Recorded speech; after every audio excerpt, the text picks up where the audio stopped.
I felt like I was going to explode. When I was sitting or kneeling at a choke point with my rifle at the ready, I wanted nothing more than to get up and move around in a desperate attempt to work off the energy that was building up in me and threatening to burst out. But then when I actually got to the point where I was moving around, whether it was helping moving shells, construction barricades or viciously beating a legionary that had tried to make a break for it, I was shaking uncontrollably and felt like I had to sit down. The first thing that I had been told by my co when I had been deployed for the first time was that the wait before the battle would often be worse than the battle itself.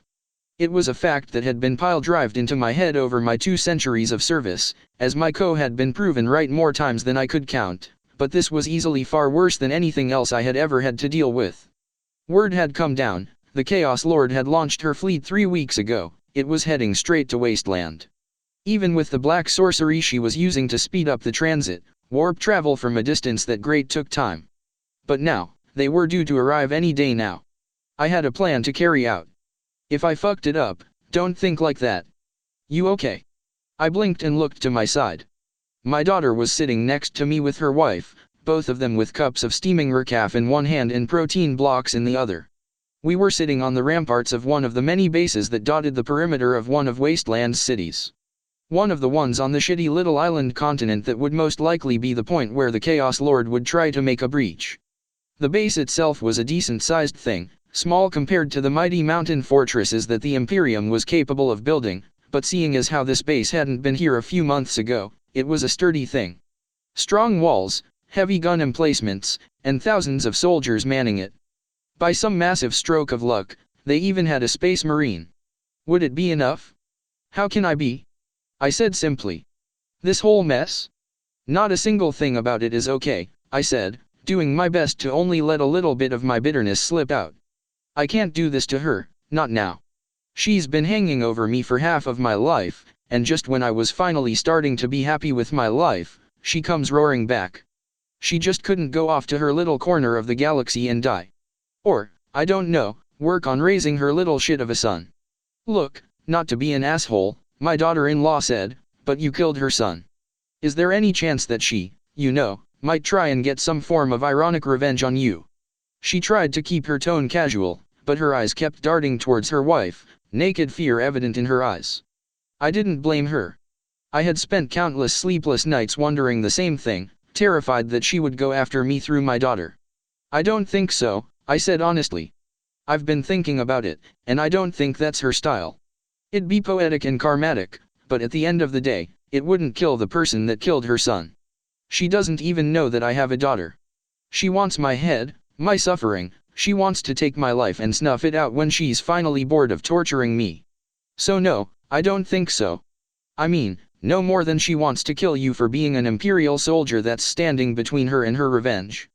There was a small bit of relief in the eyes of my daughter-in-law, one that she seemed to be ashamed for feeling and was trying to hide. I didn't mind, I fully understood. In a way it was selfish, hoping that the Lord would go after me instead of her wife, but it was a human thing. To value the one you were married to above all others, even if you were ashamed to admit it. But really, if you stopped to think about it, I had well over 2 centuries of life, and my daughter was only 3/4 of a way through her first, and the 2 of them had plans to start a family. I had already formed a family, the best family I ever could have. I didn't want to die. I really wanted to squeeze as many years out of this miserable little thing that I could. But if it came down to me or her, it wasn't a contest. Is there anything you need me to do? My daughter asked, looking at me with heavy concern. Emperor, how many decades went by I couldn't help but see her as the little girl who had been bouncing off the walls when Daddy was home. Oh Emperor fucking damn it, I was tearing up. Not now, now's a bad time. Please? Just hold out until this is all over, then you can let it all go and cry your eyes out. Please. You need to hold on for just a little longer. Speaking slowly, making sure my voice didn't crack, I reached into a pouch and handed my daughter a thick bundle of papers. Just what you already promised to do, she gave a weak smile as she took the papers. My daughter-in-law's eyes darted back and forth between the 2 of us, guilt evident on her face. I had a good feeling that she was now severely regretting her earlier question. Look, she said, sounding as if she was half expecting me to punch her. Earlier I didn't mean that dash. It's okay, I said softly. It's okay. She swallowed, forced a smile, and gave a crisp nod. I took one look at the cup of recaf I was holding in my own hand, considered taking a sip, gave up, and tossed it over the side. I think our little break is over, I said, getting to my feet, the other two following me. There was an awkward silence as we looked down over the base. Dozens of Lehman Russes were rolling in and out, some coming in from patrols to refuel, others heading out to replace them. Sentinels were pacing the edges of the base, hard-eyed pilots scanning the horizon for anything they could turn to ash with their lasers. The truly odd thing was, here and there, an Eldar moving about the base, either idly walking or sharing guard duty with the humans. Imperium Eldar alliances weren't unheard of, but they usually didn't last this long. Although, while it was the oddest thing, it wasn't the most stunning thing. A great booming laugh from the center of the base's courtyard boomed up. In the very center, a space wolf was clutching his gut as he laughed, the Sister of Silence and her apprentice standing across from him. Clean off, the space wolf chortled. Separated his head from his shoulders. Oh. I hope Magnus saw you do that. He grinned widely, his wild, red hair and his teeth that looked viciously sharp, or maybe that was a trick of the light, giving him an almost feral look. Thankfully, it was a feral look I had grown to draw some form of comfort from. Space wolves could be scary sons of bitches, even if they were fighting for you, but they were an invaluable asset to have. I must say, it's an honor to meet a member of your order, the space wolf continued. I've heard many a tale of your achievements and deeds. Bjorn the Fell-Handed speaks highly of you, how you stood against sorcerers and witches, as well as their ilk. And now the Imperium sees your light again, when it needs it the most. Another laugh. Guilaman was wise. The apprentice bowed her head, while the full-fledged sister mimed her reply silently. My master thanks you, and she offers you this gift. A pure wile bottle was held up to the Space Marine, the same type of bottle that had been offered to me. Looking curious, the Marine took the bottle, popped the cork out, and drank heavily from it. He let out a sigh of contentment as he lowered the bottle, his beard still glistening with the drink. Like nothing I had ever tasted before, he said. I thank you. I knew what he had meant. In a bit of stress relief, I had shared the bottle they had given me with my family.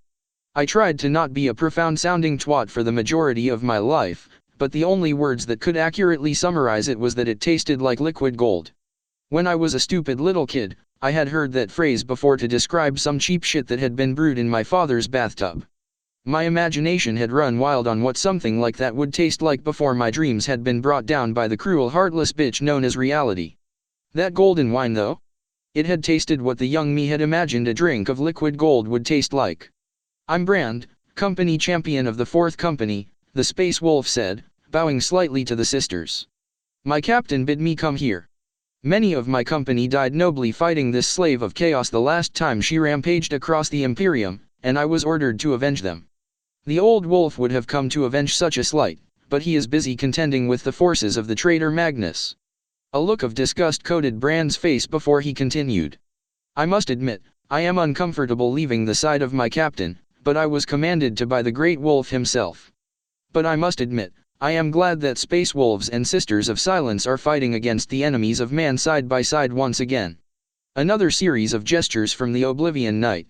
My master thanks you for your kind words, and assures you that the blood debt owed to you will be repaid 10 times over and that she hopes that you will not be slighted if she kills those you seek revenge on, the apprentice said. A great booming laugh came from Brand.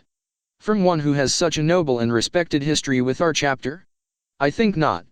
I would be honored if revenge was taken by your blade.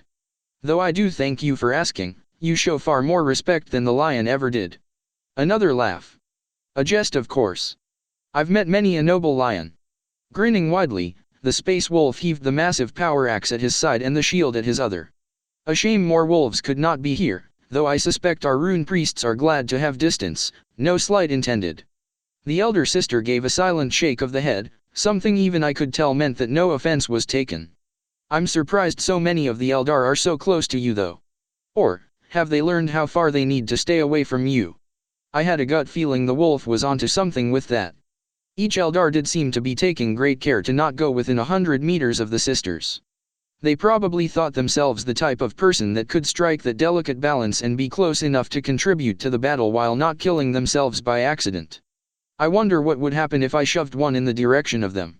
Oh right, I'd probably get my head cut off and destabilize an alliance that's kindling what little hope this pathetic planet has left. Okay, that was supposed to be a dark little joke to cheer myself up, that backfired big time.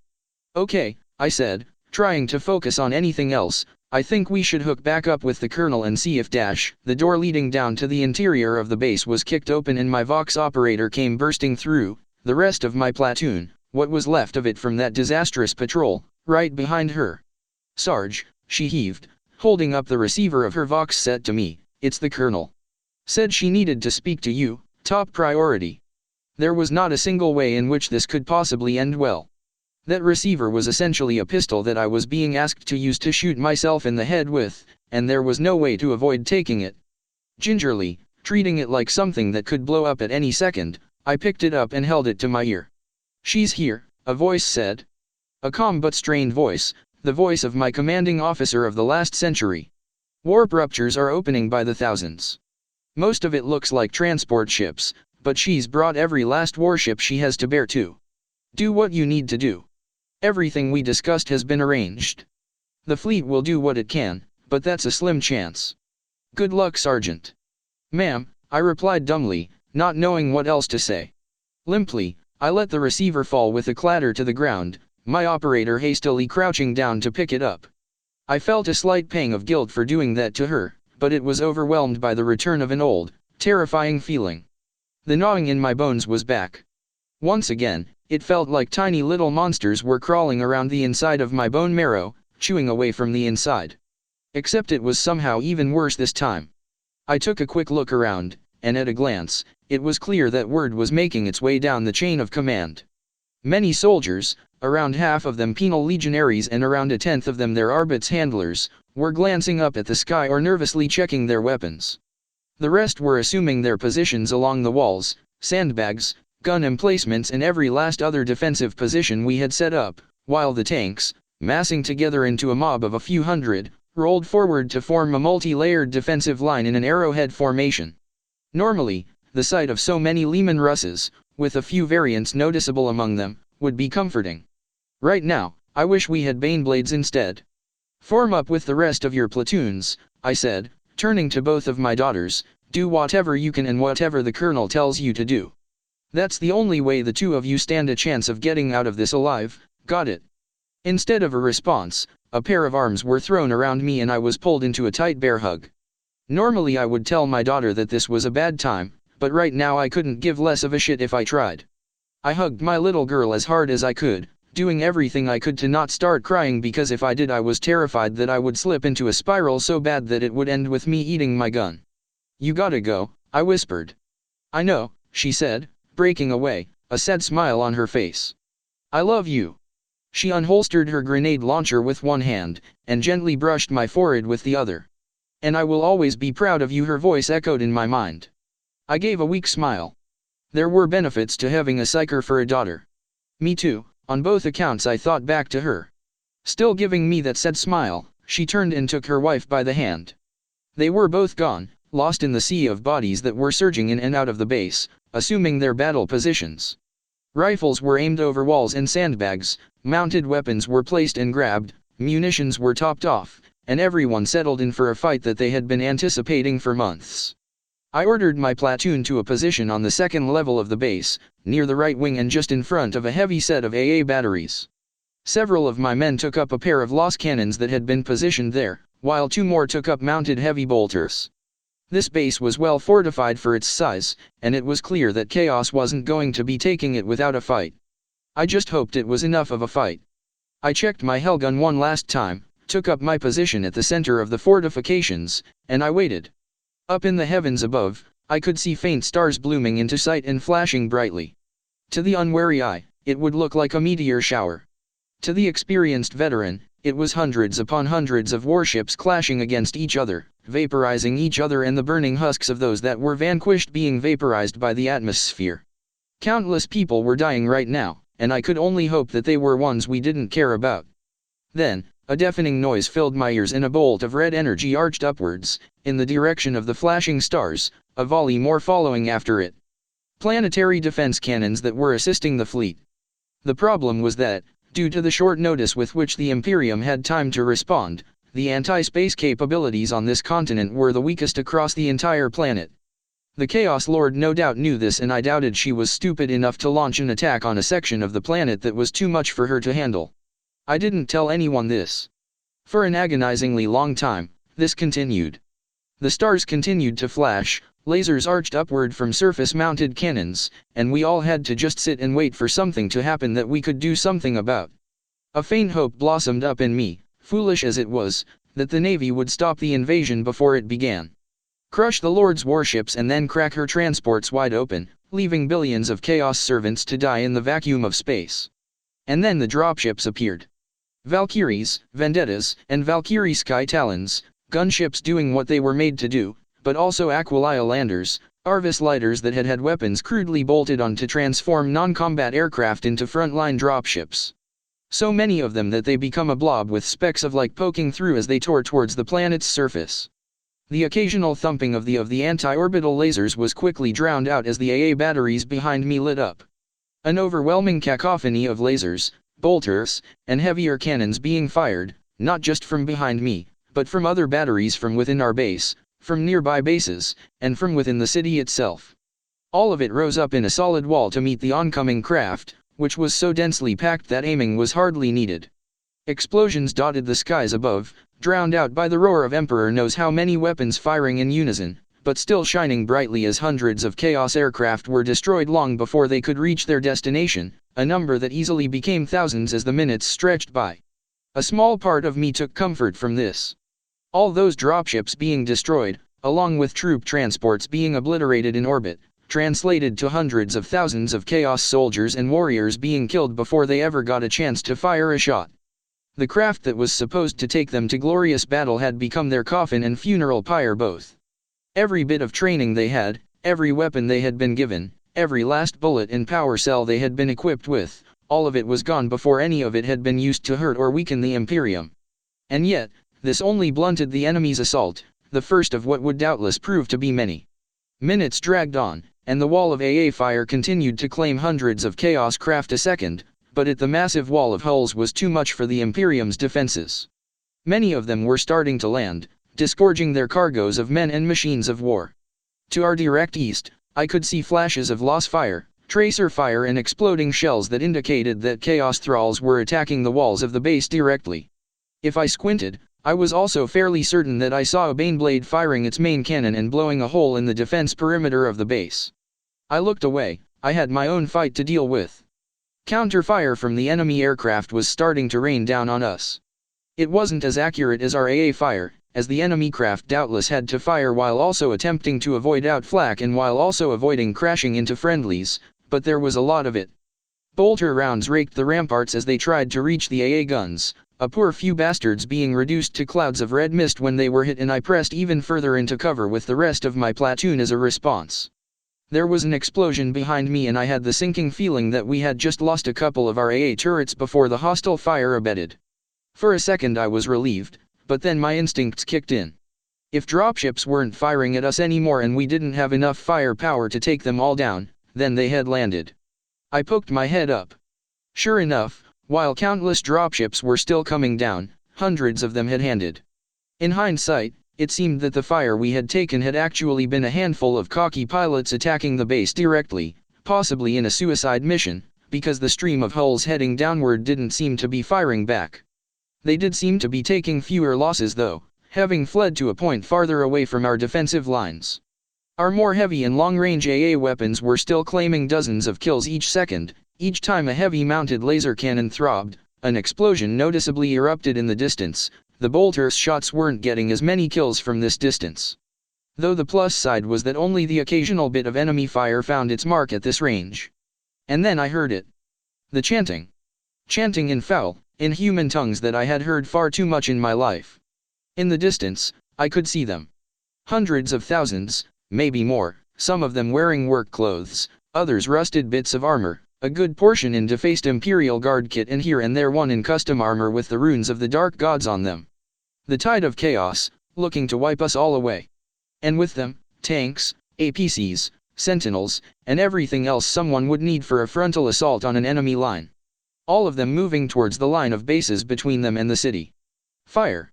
I roared, not that anyone could hear me over the mess, and even if they could hear me, it was most likely unneeded. Every last weapon in the base was pointed at the enemy horde and was being fired. Slugs, lasers, bolt rounds and the occasional bit of plasma joined the hail of AA fire being spat out of the base, engulfing the enemy lines. Those in the very front fell first and fell fast, but it had hardly been a victory. They had all been malnourished husks of men and women that had been clutching spears as opposed to proper weapons. The Chaos Lord probably would have been shocked if they had actually killed anyone. The tide of cultists was hardly stemmed at all, with the fallen being trampled underfoot with nary care, the rushing tide closing the gap bit by bit. My Hellgun fired until the power cell ran dry, at which point I removed the connecting cable and slung my power backpack off. I took a quick glance over my shoulder to see a trio of guardsmen hastily piling my backpack and a pile of depleted power cells into a wheelbarrow before pulling a fresh set of cells in a fresh backpack out and hastily tossing them at the ground before running off. Ammo runners, the people whose job it was to take spent power cells to the base's reactor for recharge while also keeping the front-line troops supplied with fresh ones. A role that seemed simple, but I could tell was highly stressful, demanding, and kept the war machine oiled and running. With a fresh backpack slung on and plugged in, I resumed firing. I didn't need to aim at all, no one did. The horde mirrored the cloud of aircraft that had delivered it, more a solid mass with dots in it than it was an army. Any shot fired in its general direction would hit something, it was just a question of whether it would be the front-line cultist with spear in hand and dick out you were aiming at, or the one in the very back with shit in his pants and the hope that the battle would be over before he got to the front line. And no matter where I looked, I saw chaos cultists doing what all of them should do, dying, but it didn't make a difference. Not a single place in the advance was thinning, in fact, it was all growing thicker as even more craft dove down from the orbital battle with fresh troops. Despite the fact that my heart was pounding in my chest and the gnawing in my bones was growing even worse, the battle took on a surprisingly mundane routine. Fire until Hellgun was empty, remove and replace power pack, switch to Loss pistol that I still carried due to regulations if the ammo runners took a bit to show up, duck down if fire started to rake my section of the base and order my men to do the same.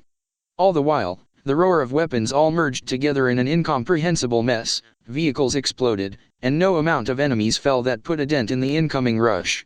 I lost track of time after a bit, things started to blur together, with me just firing, giving basic commands, and trying to not die. The mounted weapons and infantry beside me continued to fire, with the gunners of the Loss cannons scoring a couple of tank kills. "Damn it, overheating," one of them shouted. I took out the treads on 2 o'clock, nail it.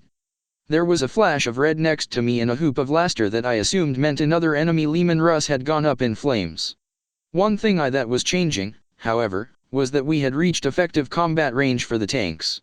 Shells were now flying back and forth between both armies, a tank taking a direct hit or going up in flames every time I looked, an occasional shot missing and landing in the middle of a pack of cultists, reducing a dozen of them to mulch. And my eyes must have been playing tricks on me because I could swear I could see little spirals of energy flickering in the middle of the enemy ranks, multicolored ones. Then I remembered who I was fighting, and swore loudly. Psychers. Sure enough, in the middle of the enemy armor, chaos sorcerers, warlocks, or whatever the fuck they called themselves, were doing their bullshit. Flashes of bright light were now cropping up like weeds among the advancing army, and I saw what looked like a lot of inhuman figures appearing among their ranks, otherworldly voices breaking through the haze of weapon fire and explosions. Some shrill, some deep, some mystical, all of them made me wish the planet would just get destroyed and take them all with it. I was pulled from my thoughts as something shot out of the chaos mob, arching upward in the sky with a bright plume of white flames behind it, before it slowed at its peak. Then, without warning, the plume flared brightly and rocketed towards the base. I barely had time to blink before it smashed into the rampart directly above us, bits of flak boards coming loose as it did. I looked up just in time for two parts of a body that had been cut clean in half fall from the upper rampart, with another right behind it. Terrified screaming came from the upper rampart, as did a flurry of loss fire that had been fired at a target I couldn't see, fire that was quickly thinning. As it did, a mechanical roaring became more noticeable, as did the occasional loud bang and the sound of bodies being torn apart. "Get those weapons aimed behind us and up high!" I shouted, panic coursing through me. "It's a fucking traitor Marine!" My platoon looked dumbfounded at the proclamation, but I didn't get a chance to repeat myself or order that they get their asses in gear before a hulking figure in armor walked to the edge of the upper rampart, gave an idle glance, and jumped down. The floor cracked beneath its feet as it landed, red and brass armor gleaming brightly where it wasn't covered in blood. Chain axe in one hand, bolter in the other, the mark of the World Eaters on its shoulders and a jump pack on its back, the Chaos Space Marine Raptor regarded us the same way a master hunter regarded a pack of unfortunate mice. Almost not worth his time. It drew a bolt pistol with its spare hand as my platoon frantically ripped the mounted loss cannons off of the ramparts, 3 guardsmen holding each one, and trying to aim it at the Marine. A mocking laugh echoed from the Marine as he aimed his pistol. 8 sharp cracks echoed out, somehow audible above the maelstrom of noise around us, and so closely packed together they almost bled together in one sound. I blinked. My brain couldn't comprehend what had happened. The Chaos Space Marine was already reloading his pistol, but I had barely gotten more than 3 shots from my Hellgun off, ones that had left burn marks in his armor, but not scorched it. Half of my platoon had fired too, their lasguns doing even less than my Hellgun, but the other had not fired a shot. My mouth moved faster than my eyes. I opened my mouth to scream at them to fire, even as I spotted them out of the corner of my eyes and horror flooded over me. Half of my platoon was already dead, most of them looking like they had swallowed live crack grenades and the rest were missing their upper torso and everything above. Blood still poured out of their crude wounds, massive gaping holes in their guts and chests where the flesh had been unevenly torn, their armor having been ripped apart like it was paper. The liquefied remains of their organs were leaking out of them, barely recognizable.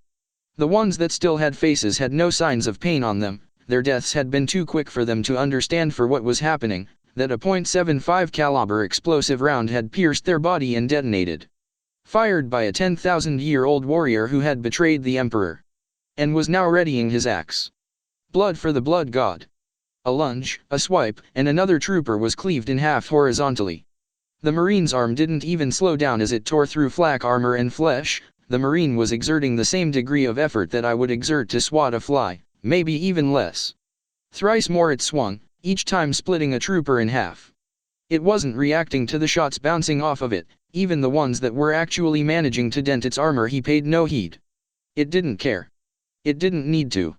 A few more swings and I was officially down to a quarter of my platoon's original strength. Getting desperate, I swung my Hellgun over my shoulder and drew the plasma pistol that had once belonged to the little shit the Chaos Lord had shat out of her vagina. A screaming guardsman had her head split in 2 diagonally by the Raptor as I took aim at his power back, firing as many times as I could.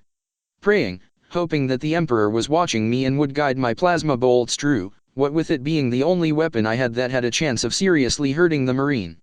While I was doing this, my Vox operator was backing away, spraying her rifle at full auto, while desperately and frantically muttering a prayer under her breath. I offer my life to the Emperor, I pray that he accepts it. I offer my strength to the Emperor, I pray that he redresses it. I offer my blood to the Emperor but she faltered as the Marine hacked off the leg of another guardsman, the poor bastard screaming in agony on the ground until the Marine finished him off with a quick blow to the head, which was quickly reduced to red mush. It was around this point that my shot actually hit its target. It was painful to watch, but everything other than the Marine seemed to have slowed down. My brain was screaming how wrong it was. Something that big and that heavy should not be moving that fast, and yet the Emperor had done his work well, too well in the case of his traitor sons and grandsons. A faint hope rose up in my heart as the bolt hit. And then promptly died when I got nothing but a puff of blue smoke and a few sparks for the direct hit. The Raptor's armor had held. And it had finally been a blow powerful enough to earn the attention of the Marine. It paused, looking at me for a second, for some reason not killing me as easily as it had wiped out nearly all of my platoon. For a second I didn't understand. Then I remembered. Found you, it roared. I swear by the Emperor and all the saints that I could feel something digging its way out of my bones, I was that terrified. So I did the only logical thing a stupidly scared person would do. I shot the thing that was scaring me in the face. It was pure instinct more than anything else. 2 centuries of fighting had taught me that if anything posed a threat to me, I had to either run or shoot it in the closest thing it had to a face as often and as quickly as I could. Thankfully, the Marine had stopped to observe his prize, one that would no doubt come with a good word to the 4 cunt gods from their little attack dog if it brought it back alive. Its hesitation cost it, as it ended up taking a plasma bolt right to the face. It wasn't a kill shot like I hoped, but it did shatter the right eye visor, blood trickling out of it. I felt a pang of satisfaction that lasted about half a second. Because a Marine losing one eye was something to brag about, but only if you walked away from it. As it turned out, a Space Marine, particularly one that had joined the local clique of a pedophile, a murderer that was also a pedophile, and a twat, didn't need both eyes to brutally murder me in 1,000 different ways. Back. An arm covered in gaudy, multicolored armor grabbed me and my Vox operator by the shoulder and shoved us both back. I stumbled, and a blur shot between the two of us, a bright, thin silver blade drawn, to meet the World Eater. A slash and a dash to the side just barely avoided an overhead strike. There was a movement and all of a sudden, a dozen different images of the Harlequin appeared, jumping, flipping, and sliding all around the World Eater. "Go," he shouted, his voice echoing from a dozen different sources. At first I thought he was telling me to run. Then there was a heavy pounding from behind me, and a gargantuan figure charged past me, almost knocking me over and crushing me as it went. For Russ and the Alphather. Not stopping and picking up speed as it went, it slammed directly into the World Eater. I blinked. My brain had struggled to accept that the raptor could move that far. Now it struggled to accept that the multi-ton giant of steel and sinew had been so easily toppled over. Ha! Is this all the sons of Angren can manage? My brain whirled as the newcomer moved as fast as the World Eater did, multiple powerful blows from a drawn power axe raining down on the fallen traitor Asteroots. The armor that had been indestructible when I had shot it now crumbled like rusted tin. The power axe ripped into it with little resistance, the World Eater thrashing under the strain of the blows, wildly swinging his own axe and attempting to right itself, only for another blow to force him back down, until he went very still. Now that my brain finally could comprehend it, I recognized the space wolf that I had seen earlier, Brand, with shield in one hand and axe in the other, standing over the dead World Eater. The Harlequin approached the corpse, holograms disappearing, and examined it warily before gently sliding his sword into its throat. "A wise move," Brand said, smiling toothily at the Eldar. "As was your diversion. Now then." He turned his attention onto me and the rest of my platoon that was still alive. It took me a few seconds to realize that was just my Vox caster. "I owe you a pint when this was all over," he said, grinning toothily. "Not many are brave enough to stare down a traitor Marine like that. I wouldn't call it bravery. Fight or flight had kicked in and I had known flight would be a guaranteed exercise in futility while a fight was only a probable exercise in futility. Listen," I said, my voice hoarse. "Timetables are going to be moving up at this rate. They're hitting us even harder than we expected. You need to get to your position." Brand glanced at the Harlequin in confusion, but the Shadow Seer simply nodded. "Oh, and take her with you," I said, giving my Vox caster a small shove forward. "She's got a lot of potential, she should be with the rest of the specially picked unit." "Sarge? I don't want the battle." She was shaking, her hand moving up to brush the hair out of her eyes 5 times, despite the fact that she had gotten it out only 1 second ago. I didn't blame her. The only missions I had been on when I was her age were missions against the Tau that turned out to be pathetically simple. She had nearly been killed by a millennia-old transhuman warrior that had probably laid siege to the Imperial Palace back during the Horus Heresy. And now I was telling her to do something that made no sense. Well, hopefully, she would understand before too long. "Go with him, we've got something important that needs doing." "I've gotta stay here and do my part," I said, telling half of the truth. I glanced at Brand. "You should probably go with him too. Someone of your caliber is much better suited for the special operation we've got planned. Leave holding the front line to grunts like me." Apparently Brand had come in at the last second before anyone could inform him on what we were planning, otherwise he would already have fallen in line with the Shadower. Brand laughed.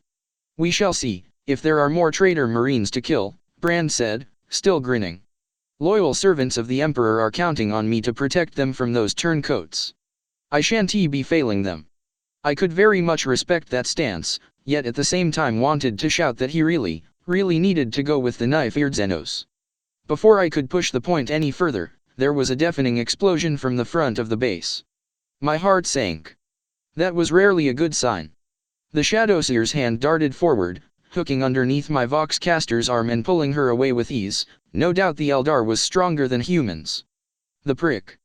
"I'll be back for him," he said, gesturing to Brand. "Don't let him die." I really wanted to make a comment on how, if anything, Brand would be the one that wouldn't be letting me die, but now was a bad time. Brand seemed to share this sentiment. "Stay high," he said, charging in the direction of the explosion and jumping down into the center of the courtyard. Lowering myself into a prone position, I edged to the brink of the wall and looked down. A small breach had been opened on the corner of the front wall, and 5 figures had forced their way through. More traitor marines, these ones with the blue and gold armor of the Thousand Suns. 4 of them marched in front, their movements oddly rigid and stiff, to the point where they didn't seem natural. The fifth's movements weren't very clear, due to the fact that time and space seemed to be warping around him. Unworldly fire that seemed to crackle with a black energy, lightning that looked compressed and viciously attempting to break free, and all of it was billowing out of the staff that the marine had instead of a weapon. The sorcerer flicked its wrist, and in unison, the 4 rubric marines in front of him raised their bolters and fired at the numerous guardsmen who had set up defensive positions all throughout the courtyard and the ones who were still on battlements. Dozens of them died within seconds, meeting the same fates as my platoon, torn to bits. Sorcerer. Brand was charging forward from where he had landed, shield raised. Too afraid to fight without your pawns and tricks. As a response, the sorcerer gave a small gesture and 4 bolters were aimed at Brand, all of them roaring to life. The bolt rounds bounced away or shattered mere millimeters away from Brand's shield, an unseen force protecting it, as he charged the rubric marines. With a laugh and a swing, he buried his axe in the head of the nearest one, cleaving its helmet wide open. Not stopping there, Brand struck the rubric marine again and again, severing the hand that was holding the bolter's trigger, severing the arm that now lacked a hand, something I found darkly humorous, tearing the chest wide open with a brutal chain of hacks that sent the enchanted suit of armor tumbling back, before following up with an overhead blow that came down like an executioner's blade, removing the helmet from the rest of the armor. Despite all of this, the rubric marine's good hand drew a bolter pistol and fired, with precision accuracy, at Brand, who was forced to take a step back with his shield raised to avoid the shot piercing his skull. I swore. Rubric marines were tough sons of bitches, and Brand clearly understood that. Even the most bloodthirsty of space wolves didn't waste that much time hacking an enemy to pieces when they were outnumbered unless it was truly needed. If anything, Brand had actually undershot it. Brand was about to begin fresh charge when the fire and lightning that was swirling around the sorcerer coalesced into a spear that dove forward with all the ferocity and speed of a lightning bolt. Brand barely got his shield up in time, a high-pitched whining from its internal mechanics reaching my ears and making me wonder exactly how much damage that shield could take. The sorcerer made a silent gesture, ordering the rubric marines forward, and thrusting his staff at Brand again. Nothing happened. Glancing at his staff in confusion, he thrust it again. Again, nothing happened. A third time he did it, and this time, the fire and lightning were compressed together again, but it did not form a spear. It instead shook viciously, the raw energy barely contained, before it detonated violently in the sorcerer's face. The sorcerer roared in pain, its staff hand hanging loosely at its side, blood trickling down its armor. "You," it screamed. The Sisters of Silence were descending from an upper ramp, both of them with their swords drawn, the younger one also having a bolter slung over her back. I couldn't help but smile at that point. Nothing quite beat being in a situation where your side was in a position to perfectly trump the enemy. But there was something odd about the sorcerer. It didn't sound angry in a "you dare to strike me" kind of way, a type of anger you heard from every wannabe chaos cultist that stubbed their toe. The butchers have gathered, trying to protect their rotting imperium. Doubtless knowing sorceries would be useless and counterproductive now, the sorcerer drew a bolt pistol with its good arm, taking aim. I have not forgotten. I will never forget. The millions of innocents that you all killed. I will avenge Prospero this day. 3 shots rang out, but the Marines' shots missed as the sisters jumped the rest of the descent. I remembered how badly the Harlequin had reacted to being in the vicinity of a Sister of Silence, and the sorcerer had to be going through that. I hoped it was really hurting him. Despite that, whatever pain the Thousand Sun Marine had been feeling was quickly brought to an end. A single swing from the elder sister's double-handed sword relieved his head from the duty of being attached to the rest of his body. The younger sister was moving amongst the rubric Marines, hacking at them with her own blade, but that was more cleanup than anything else. I didn't know if it was the untouchable nature of the sisters, the death of the sorcerer, or a combination of the two, but the rubrics had ceased fighting. They had collapsed to the ground and were writhing and thrashing in silent agony, easy pickings for the younger sister and Brand to hack and slash until they finally stopped moving. With all 5 Marines dealt with, the elder sister drew a flamer from her back and sprayed it at the fallen sorcerer, the fire consuming his body. Oh, come now. Show a little respect for the dead. No matter what planet you went to in the Imperium, there were always stories about old men who were exposed to a great shock and died on the spot. I used to think it was horseshit, but that was before my heart nearly exploded from watching the Chaos Lord idly walking into the base through the breach that had been opened. She had a weapon in each hand, a power axe in her human hand that looked more like it fit for a space marine than her and had been decorated along the blade and handle with marks Tickern, and an autocannon in her daemon arm. The ammo pack for the autocannon wasn't even strapped to her back, but firmly tied just above her elbow. I swear the thing had grown since the last time I had seen her, to the point where it looked like it was twice as big as the rest of her. But her face. Emperor help me, her face. It was technically human, yet at the same time, it clearly wasn't. Something was terribly wrong about it. It was stretched, it was twisted, it didn't even look like it was actually alive anymore, but something that had been cut off and stretched across someone's actual face. Her transformation into a daemon prince was almost complete. The Chaos Gods were most likely just waiting for her to perform the ritual. The younger sister was the first to act, drawing her bolter and firing at full auto, aiming straight for the Chaos Lord's unarmored head. Any other day, a stream of bolter rounds going into someone's skull would mean a messy death and me thinking up the right combination of swear words as I added another entry to the book. Unfortunately, the Lord forsaking a helmet had not been the hubris it so often was with Space Marines, loyal and traitor alike. A shimmering, dark barrier swallowed up the bolts just before they hit. Emperor knows what happened to them. She had been blessed by all 4 of the ruinous powers. They weren't about to let one of their champions be killed by something as simple as a headshot. Grinning widely at the outbreak of violence, she charged at her 3 opponents, firing her autocannon wildly. Even Space Marine Devastators could only manage a brisk walk when firing their heavy weapons, so seeing her run full out while firing added a deeply unpleasant feeling to the other dozen unpleasant feelings that were already churning around in my stomach. Both of the sisters scattered, each darting off in a different direction to avoid grouping up and acting as an easier target. Brand, on the other hand, ducked his head down and charged forward, his shield held up in front of him. The Lord ignored both sisters after they scattered and turned her full attention to Brand, the rounds from her autocannon pinging off his shield and chipping away at his armor. Both of them heaved axes as they neared before they crashed into each other with a noise equal to that of a chimera smashing into a rock face at full speed. Brand had attempted to use his shield as a weapon, bringing it up and attempting to cave in the Lord's throat with its edge. Once again, whatever barriers that the Chaos Gods had put up prevented the blow from connecting, and he followed up with his axe. I swore to myself. The Chaos Lord wouldn't be able to use any psyker abilities she had, but that wouldn't mean a thing if her armor itself was enchanted by dark magic. And sadly, that seemed to be what was going on. Either that or even a blank as powerful as a Sister of Silence couldn't fully cut off a direct connection from all 4 Chaos Gods. Leering haughtily at Brand's failed assault, the Lord went on the offensive, forcing back to duck behind his shield as the Lord's power axe rained down on it, trying to overwhelm the Space Wolf's guard. The fact that she was using her normal arm and that it still looked like it was taking everything Brand had to keep her at bay disturbed me. Slowly, the 4th Company champion was forced back, step by step. Either that, or she had a force field generator in that armor of hers. However, as this was happening, 2 blurs of gold had circled around to the Lord's back. There was a flash of silver among the blurs, and once again a wall of shadows protected the Lord from harm. Craning her neck over her shoulder, she snarled as she brought her autocannon to bear, spraying at both sisters. They darted away, but one shot managed to hit the younger one in the leg as they went. They both still escaped the main brunt of the fire, which harmlessly buried itself in the dirt, but the younger sister was moving noticeably smaller now.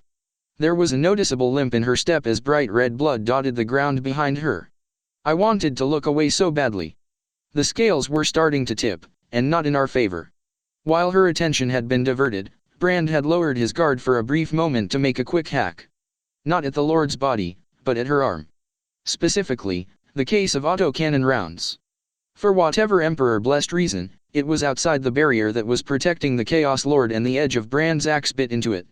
Almost instantaneously, the rounds inside began to cook off, explosions without causing a chain reaction that slowly began to consume the entire case. Realizing what was happening, the Lord gave a mighty flick of her demonic arm and the exploding case came loose, flying directly at Brand. It hit directly in the center of its shield just as the last of the ammunition fully cooked off. The explosion didn't overpower his shield, but the sheer kinetic force did knock him off his feet and flat onto his back. The Lord moved to charge forward, only to have both sisters move in again, their swords flashing in unison. This time, the barrier faltered as it attempted to block them. It had taken too much strain in too short a time. Both brought their blades back and stabbed forward. With the younger sister, the Lord moved her daemon arm into the path of the blade, the bicep swallowing up the sword while causing no visible pain to the Lord, while the rest of the arm twisted around in a way no human arm could. It leveled the autocannon it still held at the younger sister, a short belt of ammo still hanging off of it. The younger sister's eyes widened as she attempted to fall back, but before she could take a single step, a dozen rounds had been pumped into her gut. Her armor was of the highest quality and took most of them, but not the last few. She slumped to the ground, cradling her gut, blood pouring out of it.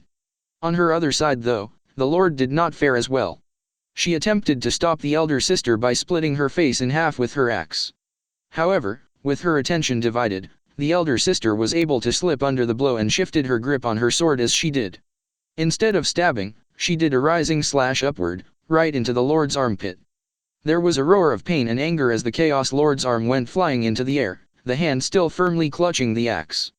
My heart leaped with excitement as the sister pressed the initiative, hacking, slashing and stabbing at the Chaos Lord, her silver sword quickly turning crimson as the Lord staggered back, her barrier weakly shimmering and stopping less than half the blows. For a single, glorious second, I thought she was finished. Then an inhuman roar filled the base, and the demonic arm lunged forward, grabbing the elder sister by the leg.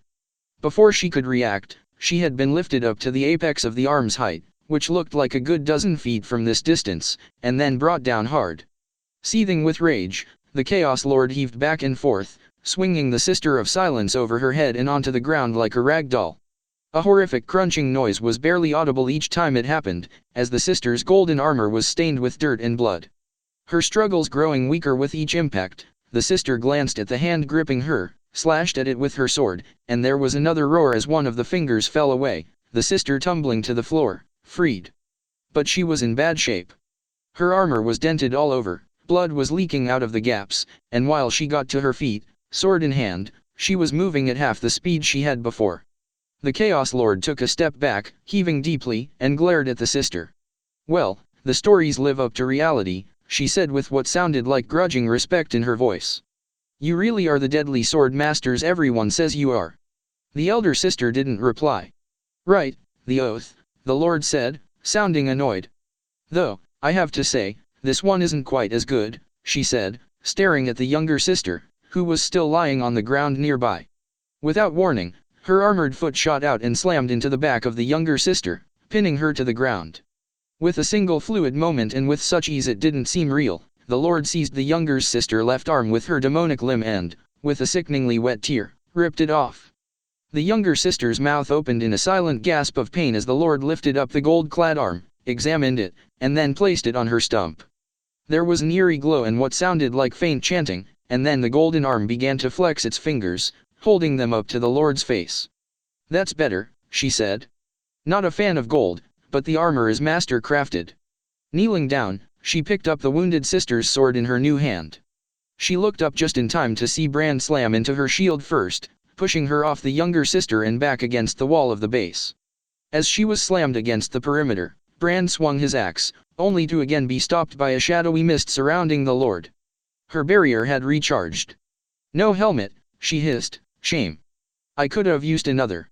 She blocked an overhead axe blow with her demonic arm, the blade burying itself in her palm. To my horror, I realized that the finger the elder sister had severed had already grown back. With Brand's shield pinning her and his axe logged in her hand, the Lord was free to stab forward with her newly acquired sword, burying it deep in Brand's guts through one of the thin gaps in his armor. Hissing in pain, his grip loosened just a bit, but it was enough for the Lord. Pulling her daemon hand back, she formed a fist and used her new freedom of movement to punch Brand in the chest. Hard. He was sent flying back a good 10 meters where he landed roughly, coughing up blood. Walking forward, the Lord's arm snaked forward to where her old arm was and picked up her power axe with it, leaving her with a weapon each in her mismatched hands.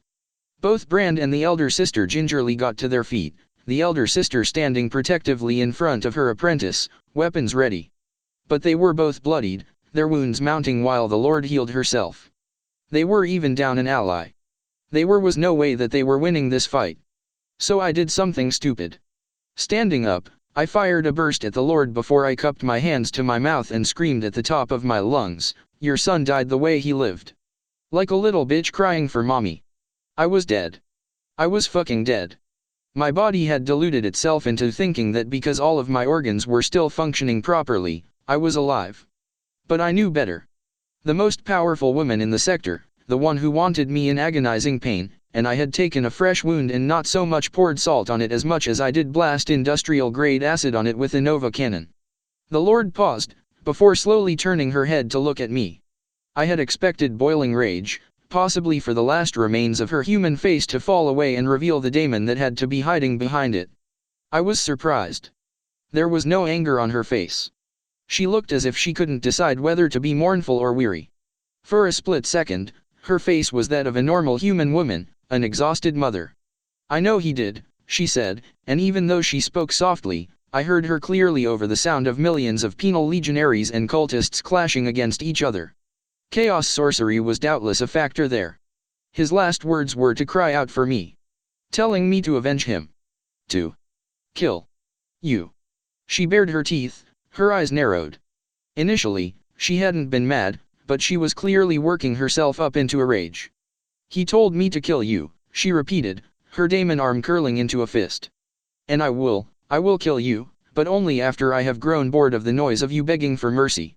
Only after that will I grant you the mercy of death."